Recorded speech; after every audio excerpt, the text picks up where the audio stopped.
Richard Mourdock is the Republican nominee for Senate in the great state of Indiana.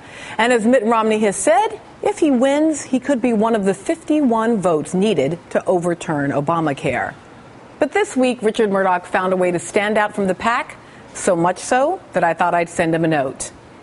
Dear Mr. Mourdock, sometimes I still flinch when I'm touched in a certain way, even if it's the loving embrace of my husband. I can't stand to watch TV shows where rape is the central plot line, and even some seasons of the year are harder for me. Those of us who are sexual assault survivors call these triggers, and we spend our lives, the lives that we lead after the attack, avoiding and managing these triggers. A congressional debate shouldn't have to come with a trigger warning, but apparently, Richard, yours should, because in Tuesday's debate for Indiana's U.S. Senate seat, you said this. I believe that life begins at conception. The only exception I have to have an abortion is in that case of the life of the mother. I struggled with it myself for a long time, but I came to realize life is that gift from God, and I think even when life begins in that horrible situation of rape, that it is something that God intended to happen. Let me explain something. Rape and sexual assault are complicated experiences for survivors. Some of us fight, kick, scream, and resist at every moment.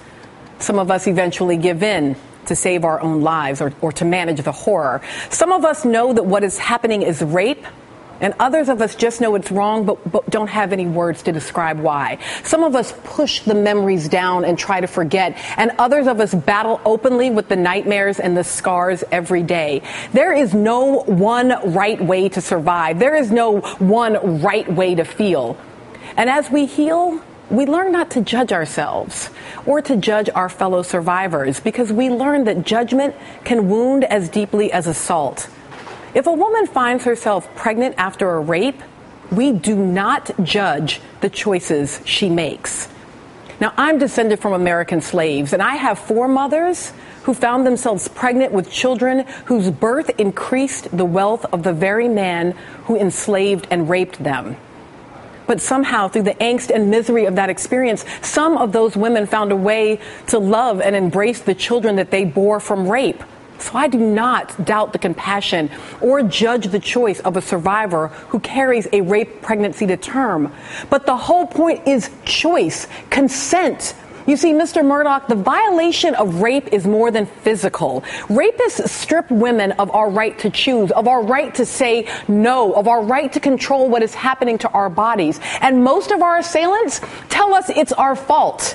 And they tell us to be silent. And sometimes they even tell us it's God's will. That is the core violation of rape. It takes away choice. Now, Richard, you believe it's fine to ignore a woman's right to choose because of your interpretation of divinity. Does that sound familiar? So let me explain something to you. When we survive sexual assault, we are the gift. When we survive, when we go on to love and to work and to speak out and to have fun and to laugh and to dance and to cry and to live, when we do that, we defeat our attackers.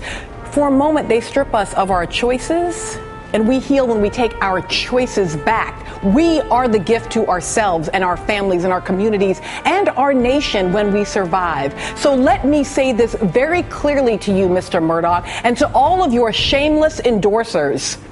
We did not survive an attack on our consent just to turn around and give up our right to choose to you. Not without a fight. Are you sure you want to have that fight? Sincerely, Melissa.